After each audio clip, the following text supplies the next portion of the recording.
Papunta na tayo doon sa third floor. Patapos na guys yung aming paglilipat. Okay, ayan. Open na yung aking mic. At ayan, may elevator dito sa amin. Wow, red lipstick. Lakas. Pula naman ang lipstick ni Mama. Tagal naman ang elevator na to. Kailan to bubukas? Kailan ka bubukas, babe? Ayan, bubukas na. Tanin, papasok ang Reyna. Sasayaw ng cha-cha. Putia, putia. Ay, may dala pang ano. Ayan, so let's go. Third floor.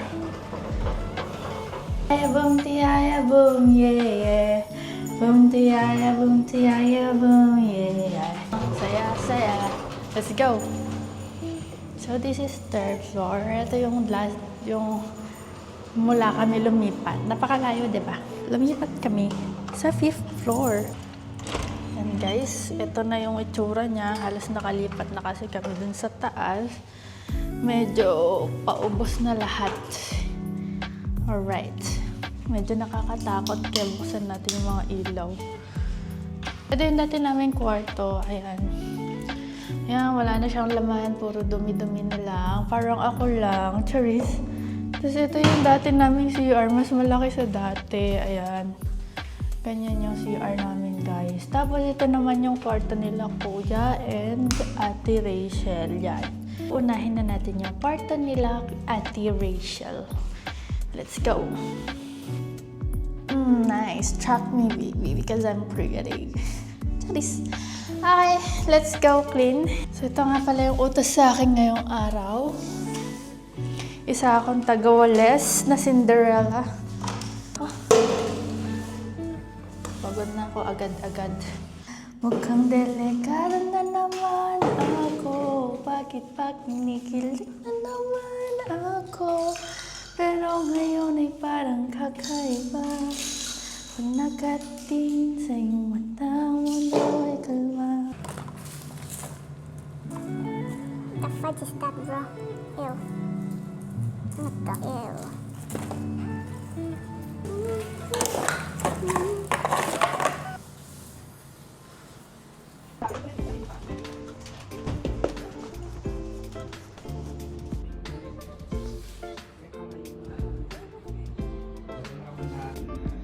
Buti pa yung oregano nakapunta ng ibang bansa. Diba? Sana all. Ay, so far, heto na yung nalilinis namin. Ito yung room namin ni Mami, which is malinis na. And ito naman yung room nila Kuya. Ayan. Ano ba to? Ayan. Medyo malinis na din. Okay, tapos ito yung medyo last na siguro tong CR. Tapos malinis na din tong sala. Yung bandang living room and dining area. Malilinis-linis na. Okay. Diba? Sipag. Totoo yarn. Nangawas ka niyan? Panipuri. Ah, waisit ko na yan. Lan, ito itang red. Sweet. Naman. Try paano mo? Ano yan? Tumig yan eh.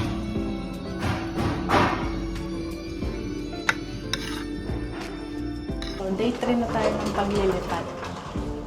Papakita ko sa inyo kung gaano kalinis yung kung saan kami galing. Ayan, sobrang linis niya na guys. Ayan, wala na siyang kagamit-gamit. Yun nga lang yung problema.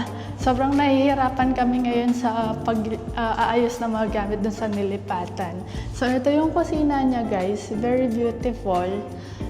Very empty. At ito naman yung kusina, yung kwarto namin ni Mami. Ayan, empty na siya talaga. And ito yung isang CR, empty na rin. At ito yung kwarto nila Kuya and Ate Rachel, empty na rin. So, ayan guys. Medyo pagod nga lang kasi naging kargador ako for 3 days. Pero okay lang. Tapos ito pa yung isa pang CR. Kung makikita nyo, empty na din. Ayan, samahan nyo kami mag-ayos ngayon ng mga gamit namin doon sa taas. Nalilipatan namin. Let's go!